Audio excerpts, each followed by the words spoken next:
आज खुद को पहले से मजबूत बनाना है। हुल्क भैया रे, आपके पापा गिर पड़े हैं रे।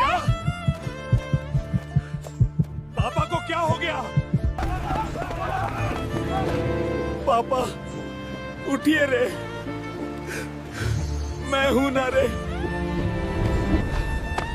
आपको कुछ नहीं होने दूंगा रे। 15 लाख रुपए, 15 लाख रुपए तुरंत चाहिए। इतने पैसे कहां से लाऊं रे? भेड़िए को मारने पर 40 लाख रुपए। आज तेरा अंत तय है रे। पापा के लिए सब सही है रे। प्लीज मेरे पापा को बचा लीजिए रे।